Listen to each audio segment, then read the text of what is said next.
मिरज सुधार समितीचे अध्यक्ष अल्लाबक्ष काझी यांनी संतोष माने, विशाल बाळासाहेब पाटील, शकील पिरजादे यांचे बनावट सही आणि नोटरी बनावट करून ते स्वतः असल्याचं भासवून प्रतिज्ञापत्र आणि खोटी कागदपत्र न्यायालयात सादर केली आहेत. त्या संदर्भात तक्रारी अर्ज मिरज शहर पोलीस ठाण्याला दिला आहे आणि त्या अनुषंगाने त्यांची चौकशी करून कारवाई करावी आणि त्यांच्यावर फसवणुकीचा आणि न्यायालयाची बनावटगिरी करून कागदपत्र सादर केली आहेत. या संपूर्ण प्रकरणाची चौकशी करून गुन्हा दाखल करण्याची मागणी आज यांनी केली आहे. N24 मराठी न्यूजसाठी मिरजहून प्रतिनिधी मुस्तफा मुल्ला.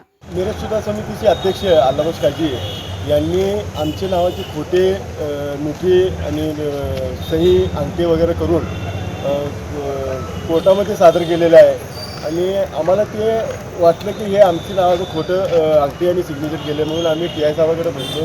PI साहेबांना सांगितलं की आमचे अंगठी आणि सिग्नेचर डुप्लिकेट घेतले आणि नोटरी पण हे डुप्लिकेट केलेली आहे आणि ह्याची चौकशी होऊन ह्याच्यावर अल्लाबक्ष काझीवर यांच्यावर गुन्हा दाखल व्हावा अशी आमची मागणी आहे. नावे म्हणजे माझं स्वतःचं संतोष माने शकील साहेबांचं एक खोटे प्रतिज्ञापत्र दिलेलं आहे आणि खोटं प्रतिज्ञापत्र खोट्या सह्या खोटे अंगठे करून चॅरिटीची फसवणूक केलेली आहे असं आम्हाला दिसतं आहे. नोटरी करून त्याची आम्ही रितसर तक्रार साहेबांकडे दिलेली आहे. त्याची चौकशी होऊन त्याच्यावर कायदेशीर कारवाई करावी ही आमची इच्छा आहे. दिवसभरातील घडामोडींचा आढावा घेण्यासाठी पाहत रहा N24 मराठी न्यूज चॅनल.